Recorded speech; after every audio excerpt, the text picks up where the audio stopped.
मान्य सदस्यगण, अब सभा में रेल मंत्रालय से संबंधित अनुदानों की मांग संख्या 85 को चर्चा तथा मतदान के लिए लिया जाएगा। सभा में उपस्थित जिन माननीय सदस्यों के रेल मंत्रालय से संबंधित अनुदान की मांग पर कटौती प्रस्ताव परिचालित किए गए हैं, यदि वे अपने कटौती प्रस्ताव प्रस्तुत करना चाहते हैं तो 15 मिनट के भीतर सभा पटल पर पर्चियां भेज दें जिनमें उन कटौती प्रस्तावों की संख्याएं लिखी हो जिन्हें वह प्रस्तुत करना चाहते हैं। इस प्रकार प्रस्तुत की गई कटौती प्रस्ताव की क्रम संख्याओं को दर्शाने वाली सूची कुछ समय पश्चात सूचना पट पर लगा दी जाएगी। यदि सदस्यों को उस सूची में कोई विसंगति मिले तो उसकी सूचना तत्काल सभा पटल पर मौजूदा अधिकारी को बताएं। रेल मंत्रालय के नियंत्रणाधीन अनुदानों की मांगों पर चर्चा। सुश्री वर्षा गायकवाड़। आज माननीय सदस्य, देर रात्रि तक रेल मंत्रालय पर चर्चा हो सकती है, तो मेरा आग्रह है कि अधिक से अधिक माननीय सदस्य इसमें भाग लें और अधिक से अधिक माननीय सदस्य बैठें। सुश्री वर्षा गायकवाड़, 2 दिन तक। सम्मानीय अध्यक्ष महोदय, मैं रेल मंत्रालय पर चर्चा में बोलने के लिए खड़ी हूँ और आपने मुझे इसके बोलने के लिए अवसर दिया। मैं आपका सबसे पहले तो बहुत सारा धन्यवाद व्यक्त करना चाहती हूँ। रेल हम भारतीयों के लिए सिर्फ एक यात्रा का साधन नहीं है सम्मानीय अध्यक्ष महोदय, वो हम सब के लिए यादों से जुड़ी है, हम सबके जरूरतों का हिस्सा है और भारतीय रेल हम सबका जीवन का अविभाज्य अंग है। हम सम्मानीय अध्यक्ष महोदय देखते हैं कि बड़े पैमाने पे जब चर्चा होती है तो हमने देखा है ये जो सरकार है नामकरण करने में बहुत बड़ी होशियार है और बहुत बड़े बड़े नाम देती है। इस बजट को भी रिकॉर्ड बजट का नाम देने का जो है रेल मंत्रालय का काम इस सरकार ने किया है। हमने देखा निपुण भारत, विकसित भारत, आत्मनिर्भर भारत, अलग अलग नाम, make in India, startup India, अलग अलग नाम देने का काम इस सरकार के माध्यम से होता है। लेकिन सम्मानीय अध्यक्ष महोदय, अगर हम जमीनी हकीकत की बात करें तो इस बजट को मैं ये कहूंगी ये रिकॉर्ड बजट नहीं है, ये पूरी तरह से जो है ये फेल बजट है। ये मैं आपके माध्यम से सबसे पहले कहना चाहती हूँ। आज इस बजट में बड़े बड़े आंकड़ों को बताया गया है, बड़ी बड़ी नई ट्रेन की घोषणाओं की बात की गई है, लेकिन अगर आप बुनियादी स्तर पे, अगर जमीनी स्तर की आप बात करें तो कोई भी समस्या को इसने सॉल्व नहीं किया है। आज भी वो समस्या बजट फेल थोड़ी होता है, कोई बजट फेल नहीं होता। तो मैं अध्यक्ष महोदय आपसे आप मुझे संरक्षण दें, आप मुझे संरक्षण दें जी। तो बुनियादी ढांचे के ऊपर मैं बात करना चाहती हूँ।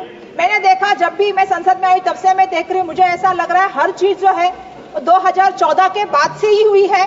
जैसा आप सबको मालूम है, जब भी हम चर्चा करते तो भारतीय रेल का उगम भी अगर 2014 में आप लोग कहेंगे, जैसे किसी सदस्य ने कहा था कि स्वतंत्रता की जो है 2014 से हुआ है, तो मुझे यह कहना पड़ेगा कि तथागत गौतम बुद्ध ने कहा था सूर्य, चंद्र और सत्य ना कभी छुपा है ना कभी छुपेगा। तो यह सत्य बिल्कुल सामने आएगा। तो आप कितना भी इसको रिकॉर्ड ब्रेक आपका बजट कहिए, लेकिन बिल्कुल ही आपका रिकॉर्ड ब्रेक बजट नहीं है, यह आपका फेल बजट है। ये कैसे मैं सम्मानीय अध्यक्ष महोदय आपको बताना चाहती हूँ। 2.5 लाख करोड़ का बजट है और वो भी कैपिटल एक्सपेंडिचर है। मैं इसमें एक चीज बताना चाहती हूँ, अंग्रेजी में एक कहावत है, devil is in the details. इसका मतलब क्या है सम्मानीय अध्यक्ष महोदय? इस बजट के आप अगर प्रावधानों को देखेंगे तो आपको रेल का पूरा बजट अगर आपने देख लिया तो आपको पता चल जाएगा कि 8,20,000 करोड़ बजट है, जिसमें से 2,55,000 करोड़ रुपया जो है ये बजट भारत सरकार की बजटरी सप्लाई से के माध्यम से रेलवे को मिला है। और जो बाकी का बजट है, जो 5,65,000 करोड़ रेल का बजट है, जो उन्होंने अपने रेवेन्यू से जोड़ा है। तो इसका मतलब आप क्या समझ रहे हैं कि भारत सरकार ने रेलवे मंत्रालय को कितनी मदद की है? भारत सरकार ने रेलवे मंत्रालय को जो सपोर्ट किया है वो लगभग जो है 25% करने का काम जो है भारत सरकार ने किया है। तो रेलवे अपने आप ही चलने का काम कर रही है, रेलवे मंत्रालय खुद अपना रेवेन्यू बढ़ाने का काम कर रहा है। और मैं आश्चर्य की बात यह बताना चाहती हूँ सम्मानीय आपको कि इसमें जो कैपिटल एक्सपेंडिचर आया है, जो पिछले साल का कैपिटल एक्सपेंडिचर था और इस साल के कैपिटल एक्सपेंडिचर को आप कंपेयर करेंगे तो 1 रुपया भी सम्माननीय अध्यक्ष महोदय इसमें बढ़ाया नहीं गया है। तो ये बजट किसके लिए आप कहते हैं कि रिकॉर्ड ब्रेक बजट है? ये मेरा सबसे पहला कहना है। रेल हमारे सबके जीवन की क्या है? जीवन रेखा है। हम सुबह से शाम जो है इसको मानते हैं क्योंकि इससे हमारा जीवन चलता है। लेकिन आज क्या परिस्थिति है? आज ये परिस्थिति है कि जो हमारी जीवन रेखा है वो आईसीयू में भर्ती है और जो है वेंटिलेटर पे चल रही है। ये दुर्भाग्यवश हमारी जो है रेल की अवस्था इन्होंने करने का काम किया है। अगर अध्यक्ष महोदय मैं आपको बताऊं, ऑपरेटिंग रेशियो अगर आप देखेंगे तो 98.43% है, इस तक पहुंच गया है। तो आपको मैं इसका मतलब बताना चाहती हूँ। इसका मतलब है कि रेलवे जितना पैसा कमाती है उतना पैसा वो खर्च करने का काम करती है। यहाँ पे मुझे आपको एक कहना पड़ेगा, एक मैं कहानी बताना चाहूंगी। एक इंसान पूरा महीना काम करता है, पूरा महीना काम करने के बाद सैलरी लाता है, सैलरी को जो है पूरा खर्च कर देता है और अपने ईएमआई भरने के लिए उधार लेता है और फिर जोर से कहता है कि मैं आत्मनिर्भर हूं। वैसी ही अवस्था इस रेलवे की हुई है। सम्माननीय अध्यक्ष महोदय मैं यहां से बताना चाहती हूं। सम्माननीय अध्यक्ष महोदय, मेरा दूसरा जो मुद्दा है वो है रेलवे की वित्तीय सेहत के बारे में। अब इनकी सेहत की भी हमें चिंता करने की बहुत सारी जरूरत है। अगर सम्माननीय अध्यक्ष महोदय आप आज इनकी वित्तीय सेहत देखें तो आपको पता चल जाएगा 2022 और 2023 में रुपए जो है 4,300 करोड़ मतलब 4,300 करोड़ का जो है इन्होंने लक्ष्य रखा था। लेकिन इनको मिले कितने रुपए? 3,400 करोड़ रुपए, मतलब 900 करोड़ का इनका नुकसान हुआ। 2023 और 2024 की बात करें तो इनका बजट था 3,000 करोड़, इनको मिले कितने? 2,943 करोड़ रुपए इनको मिले। इसका मतलब इनका नुकसान 57 करोड़ का हुआ। 2024 और 2025 की बात करें तो इनका जो था वो बजट का लक्ष्य था 3,000 करोड़। ये जनवरी 2025 तक ये 760 मतलब 767 करोड़ का हो गया, मतलब 767 करोड़ का हो गया है। तो आप समझ सकते हैं ये साल का इनका जो लक्ष्य है 2025 का 26 का, ये उनका लक्ष्य 3,000 करोड़ का है। अगर आप पिछला रिकॉर्ड पर देखें तो ये हर बार नुकसान में गए हैं, हर बार इनकी कमाई जो है वो गिरी है। तो मेरा इनसे ये सवाल है कि ये चमत्कार कहां से होने वाला है? ये अचानक ऐसी कौन सी जादू चलने वाली है कि इनके बजट में जो है ये पैसा जो इन्होंने लक्ष्य रखा है ये पाने वाले हैं? क्या ये रेल मंत्रालय खुद कमाने वाला है या ये रील के माध्यम से होने वाला है? हम रील देखते सम्माननीय अध्यक्ष महोदय रेलवे डिपार्टमेंट की। अब मैं इनकी जरा रेलवे की कमाई की हाल भी आपको बताना चाहती हूँ। सम्माननीय अध्यक्ष महोदय, रेलवे की जो कमाई है 2025 और 2026 में कुल अनुमानित राजस्व रुपए 3,041.31 करोड़ की है। अगर पिछले 3 साल में अगर सम्माननीय अध्यक्ष महोदय आप देखें तो ये 3,041.31 करोड़ उसी दाम पे स्थिर है। सम्माननीय अध्यक्ष महोदय, इसमें सबसे क्या है, इसमें यात्री किराया देते हैं। यात्री कितना किराया देते हैं सम्माननीय अध्यक्ष महोदय? 92,800 करोड़ रुपए। लेकिन इनकी सबसे बड़ी आमदनी कहां से आती है? ये सबसे बड़ी आमदनी आती है माल ढुलाई से। 1,88,000 रुपए करोड़ जो इनको मिलता है वो माल ढुलाई से मिलता है। और ये खुद रेलवे भी एक्सेप्ट करता है। अगर इनका इनकम का कोई सोर्स है और इनका बिजनेस अगर किसी चीज से चलता है तो माल ढुलाई से चलता है। लेकिन इसमें भी मैं कुछ बताना चाहती हूँ, क्योंकि इसमें भी जमीनी हकीकत अध्यक्ष महोदय कुछ अलग है। जमीनी हकीकत ये है, अगर आप देखेंगे तो रेलवे का जो फ्रंट ट्रैफिक का जो 1951 अगर आप देखेंगे तो 85% का था। 1991 में 85 से वो 60% तक आ गया। 2022 में वो 60% से 27% पे आ गया। मतलब अगर आप देखोगे तो आज माल ढुलाई की भी जो है उन्होंने पूरा मुंह मोड़ लिया है रेलवे से। वो भी सोच रहे हैं कि सड़क का परिवहन अच्छा है, जल का परिवहन अच्छा है, लेकिन रेलवे का परिवहन अच्छा नहीं है। तो आज आप समझ सकते हो इन्होंने एक नेशनल प्लान बनाया है सरकार ने, और नेशनल प्लान में जो नेशनल रेलवे का इनका प्लान है 2030 का, इसका इन्होंने लक्ष्य रखा है। और लक्ष्य क्या रखा है? 45% इसको बढ़ाना है। अगर आप पिछले सालों का रिकॉर्ड देखें 91 से लेके अब तक 1951 से अब तक का, तो जो 85% का था वो अभी 27% तक आ गया है। अब ये बात कर रहे हैं कि 2030 में हमें 45% जाना है। तो मेरा ये कहना है कि आप कैसे कर सकते हो, इसके बारे में भी मुझे आपसे पूछना है। आज मैं रेलवे मंत्री को इस माध्यम से प्रश्न पूछना चाहती हूँ। मैंने तो रेलवे का हाल देखा। रेलवे का हाल तो आजकल ऐसा चल रहा है कि हम देख रहे हैं कि वह अकेली दौड़ रही है, फिर भी दूसरे नंबर पे चल रही है। तो यह परिस्थिति की रेलवे की लाने का काम केंद्र सरकार ने किया है, ये मुझे यहां से कहना पड़ेगा। पिछले 11 सालों में मैंने एक देखा है, पिछले 11 साल का मेरा अनुभव ये रहा है कि सरकारी कंपनियां को घाटे में दिखाओ, घाटे में दिखा के आहिस्ता आहिस्ता बंद करो और आहिस्ता आहिस्ता अपने मित्रों के हाथों में दो। ये मित्रों की सरकार जो बन के आई है, उसके मामले में मुझे ये भी कहना है कि अगर कैग का रिपोर्ट आप देखोगे तो आपको पता चल जाएगा अध्यक्ष महोदय कि कैग ने क्या कहा है। रेलवे ने जो है 2604 करोड़ का घाटा झेला है।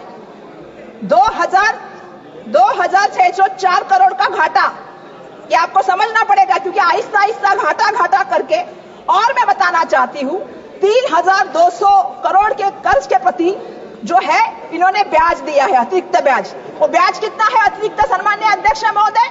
वो ब्याज दिया है 834 करोड़ 0.72 रुपीस करोड़। तो मेरा सवाल ये है कि आहिस्ता आहिस्ता घटा रहे हैं, अतिरिक्त ब्याज दे रहे हैं, तो क्या सरकार सोच रही है कि इसको प्राइवेट सेक्टर में बना दिया जाए? देखिए, हमारा अनुभव ऐसा रहा है कि BSNL खत्म हो गई, MTNL खत्म हो गई, एयर इंडिया खत्म हो गई, एयरपोर्ट खत्म हो गए, पोर्ट खत्म हो गए, आहिस्ता आहिस्ता करके सब मित्रों को गए। आने वाले दिनों में रेलवे भी जो है वो मित्रों को जाएगी क्या? और इसको हम ये भी कह सकते हैं कि निजी हाथों में बेची जाएगी क्या? ये भी तो एक बड़ा षड्यंत्र इस माध्यम से नहीं है ना? ये मैं यहाँ पे अध्यक्ष महोदय आपके माध्यम से पूछना चाहती हूँ। अध्यक्ष महोदय, मैं कहना चाहती हूँ, ट्रेन हमारे लिए सिर्फ एक धातु नहीं है, ट्रेन हमारा दिल है, तेल हमारी धड़कन है और ट्रेन हमारी जान है, रेल हमारी जान है। आज अगर हम बात करें, एक गांव से मजदूर दूसरे गांव में अपने परिजनों को छोड़ के जाता है ट्रेन के माध्यम से अपने पेट पालने के लिए। अगर छात्रों की बात करें, एक छात्र अपना गांव छोड़कर पढ़ने के लिए जाता है। अगर हम बात करें यात्रियों की, तो मैं बताना चाहती हूँ कि लोग आज त्योहार में अपने घर परिवार से मिलने के लिए ट्रेन का इस्तेमाल करते हैं। कुंभ की बात करें तो महाकुंभ में आपको मालूम है कि करोड़ों लोगों ने ट्रेन से जो है प्रयागराज पहुंचने की कोशिश की है। तो मैं ये कहना चाहती हूँ, जब हम ट्रेन के साथ इतने जुड़े हुए हैं, लेकिन आज ट्रेन की परिस्थितियां क्या है सन्मान्य अध्यक्ष महोदय? आज लोगों को जो डब्बा होता है, जो यात्री डब्बा होता है, जनरल डब्बा होता है, उसमें जो है जानवरों की तरह घुस के जो है खड़ा होने पे मजबूर किया जाता है। ये सबसे बड़ी सन्मान्य अध्यक्ष महोदय, ये बहुत गलत बात हो रही है। हम देखते हैं एसी कोच में कभी कभी क्या होता है, हम एसी कोच में हम गाड़ी में जा रहे थे, हमने देखा ऊपर से पानी टपकता है, पीने के लिए पानी नहीं मिलेगा, पर एसी कोच में जो है ऊपर से पानी टपकता मिलेगा। 12-12 घंटे आपको ट्रेन के लिए इंतजार करना है, बैठने की व्यवस्था नहीं है, खाने की व्यवस्था नहीं है, पीने की व्यवस्था नहीं है। सन्मान्य अध्यक्ष महोदय, प्लेटफॉर्म पे क्या है?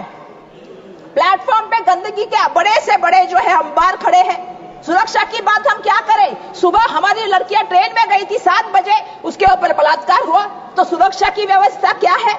सन्मान्य अध्यक्ष महोदय, मैं एक बात पूछना चाहती हूँ, जहां भीड़ भाड़ के स्टेशन होते और जहां भगदड़ मच के मौत होती है, दिल्ली की घटना को आप देख लीजिए अध्यक्ष महोदय, दिल्ली की घटना को हम देखते हैं, भीड़ भाड़ हो गई, लेकिन रेलवे प्रशासन के अधिकारी बचाव यंत्रणा का काम छोड़ के, बचाव कार्य छोड़ के सरकार को बचाने में जुड़े हुए थे।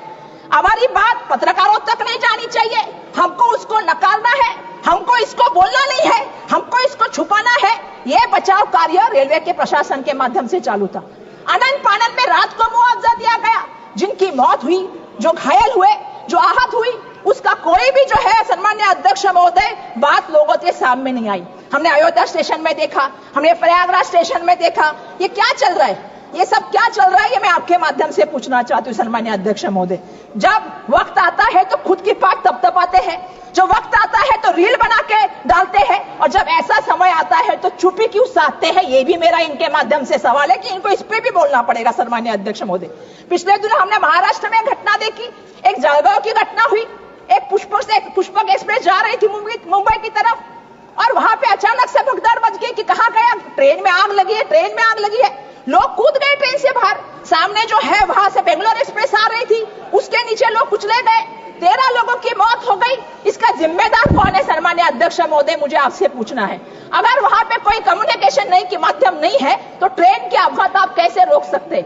आज अगर बात करें प्लेन में, आप देखेंगे कि कभी हवा का दबाव हो गया, टर्बुलेंस आ गया, तो हवा का दबाव कम हुआ तो आपके ऑक्सीजन मास्क आते हैं, टर्बुलेंस आ गया तो आपको सीट बेल्ट की बात आती है, कोई आपसे कम्युनिकेट करता है। लेकिन ट्रेन में जब घटना घटती है तो आपसे कम्युनिकेट कौन कर सकता है, ये भी मेरा सवाल है।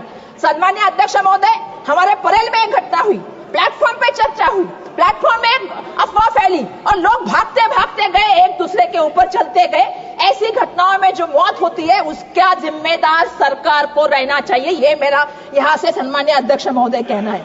सन्मान्य अध्यक्ष महोदय, मेरा आपके माध्यम से और भी कहना है कि 2024 में 8 महीने में कितने अपघात हुए? 29 ट्रेन के दुर्घटनाएं घटी है। कितने लोगों की यात्री की मौत हुई? 313 यात्रियों की मौत हुई, 4 रेलवे कर्मचारियों की मौत हुई। आज रेलवे की हालत ऐसी है, अगर आप देखोगे तो मैं आपको बताना चाहती हूँ कि हमने देखा बहुत सी जगह पे हुआ, बालासार में, सब जगह पे, बड़ी बड़ी जगह पे, पश्चिम बंगाल में बहुत जगह पे बीच में हुआ दुर्घटना। कुछ तो सीखना पड़ेगा। आप सुरक्षा कवच की बात करते हैं, मंत्री महोदय भी है नहीं, मंत्री महोदय ने सुरक्षा कवच की बात की। हमें तो लगा था सुरक्षा कवच ट्रेन के लिए आएगा, लेकिन दुर्भाग्यवश सुरक्षा कवच तो मंत्री महोदय को देने का काम हुआ है। अरे आप कुछ तो भूतकाल से भी सीखिए, लाल बहादुर शास्त्री साहब से भी तो कुछ सीखिए। जब दुर्घटना हुई थी तो खुद जिम्मेदारी लेके लाल बहादुर शास्त्री साहब ने रिजिग्नेशन दिया था, लेकिन ये मंत्री महोदय ऐसे हैं, इनके 11 महीने के कार्यकाल में 29 रेल के एक्सीडेंट हुए हैं, फिर भी इसके टस से मस होने का काम ये नहीं करते। ये सबसे बड़ी बात मुझे यहाँ पे कहनी है। अगर रेल की बात हो और मुझे अगर हालात कहने की बात हो तो मुझे मुंबई के बारे में तो कहना पड़ेगा, क्योंकि मुंबई जो है वो आप सबको मालूम है कि सबसे बड़ी मुंबई की, हम तो कहते हैं मुंबई चलती ही रेल से है, तो मुंबई की अगर लाइफलाइन किसको कहते हैं तो रेल को कहा जाता है। मैं आपसे कहना चाहती हूँ, आज क्या सवाल है मुंबई की हालत का? जो हमारी रेल की हमारी जो लाइफलाइन थी वो आज लाइफ सपोर्ट पे आ गई है।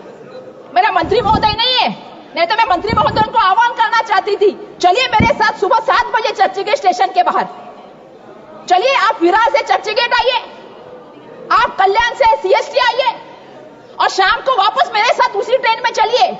आप देखिए लोगों की अवस्था क्या है सन्मान्य अध्यक्ष महोदय, लोगों को बैठने नहीं, खड़े रहने के लिए जगह नहीं है। आज पहली बार मैं ये भी चीज कहना चाहती हूँ कि क्या हो रहा है हमारे मुंबई में। मुंबई में लगभग लोकल ट्रेन में 2468 लोगों की जो है वो मौत होती है, वो अपनी जान गंवाते हैं सन्मान्य अध्यक्ष महोदय।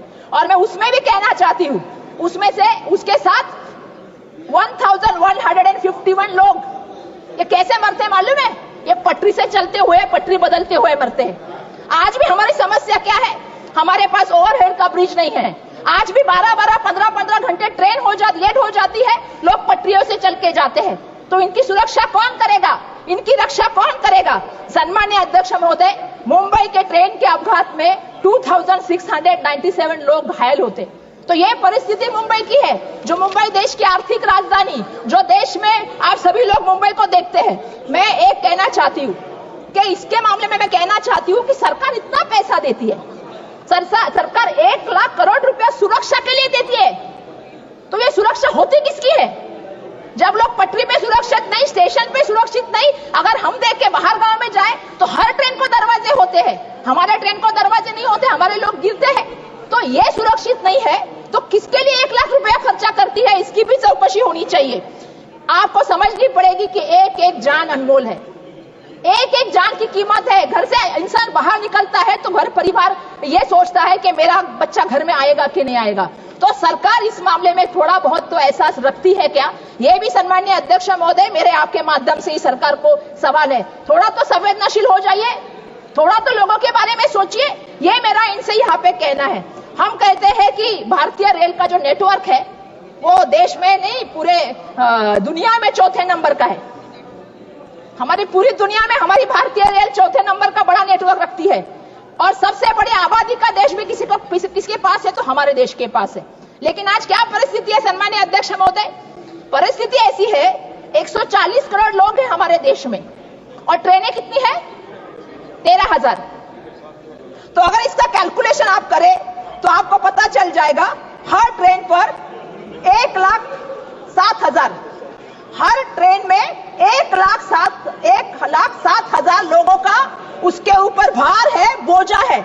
मतलब एक ट्रेन में कितने लोग घूमते हैं आप समझ सकते हो कि उसके ऊपर कितने लोगों की जिम्मेदारी है।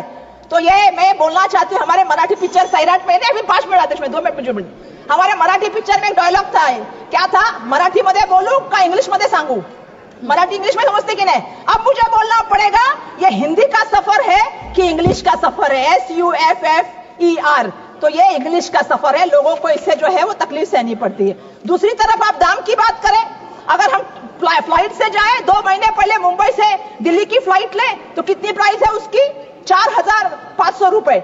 और अगर हम यही जो है 15 घंटे ट्रैवल करके तेजस एक्सप्रेस से जाए, राजधानी से जाए, सेकंड क्लास की टिकट कितने की है, 4,300 रुपए की। अगर फर्स्ट क्लास की टिकट लूं तो 5,300 रुपए की। अरे मैं पहला वक्ता हूं, मुझे बोलने तो दीजिए। बहुत लंबी सूची है, बहुत लंबी है। तो मैं इतना ही कहूंगी, इसका मतलब है कि 6 गुना आप आमदनी लेते, 6 गुना आप टाइम लेते हो। एक मिनट में खत्म करूंगी, 1 मिनट प्लीज। 1 मिनट में फिनिश कर दूंगी। तो इसका मतलब है आप 6 गुना ज्यादा टाइम लेते हो और प्राइस भी ज्यादा लेते हो। मेरा यही कहना है कि ना हमें स्पा चाहिए, ना हमें मार्केट चाहिए, ना हमें सेल्फी पॉइंट चाहिए। हमें ये नहीं चाहिए। हमें क्या चाहिए मैं आपसे बताना चाहती हूँ। हमें चाहिए स्वच्छ टॉयलेट, पानी, स्वच्छ अच्छा भोजन और सुरक्षा और टाइम की पाबंदी। ये हमारी सबसे बड़ा कहना है। स्टेशन के बाहर हमें चाहिए एम्बुलेंस। और मेरा एक कहना है, ये फैंसी इनॉग्रेशन और PR घोषणा से राजनीति से ऊपर उठिए। और मैं आखिर में नियम 377 के अधीन सभापति ने I gave the bell twice, please understand, and I have given 20 minutes. Okay, last 30 seconds, please complete. Sir मैंने कुछ, please complete, please conclude. Sir मैं अपना भाषण एक शायरी के साथ समाप्त करूंगी, क्योंकि वंदे भारत क्या है, वंदे भारत शताब्दी उसी की बात है। तो वंदे भारत पे मत आंको रेलवे की तस्वीर, वंदे भारत पे मत आंको रेलवे की तस्वीर, जनरल डब्बे की हालत देखो बहुत है गंभीर, सफाई सुरक्षा सुविधा सब अधूरी है यहाँ, झूठे प्रचार से नहीं बदलेगी रेलवे की तकदीर। धन्यवाद। माननीय सदस्य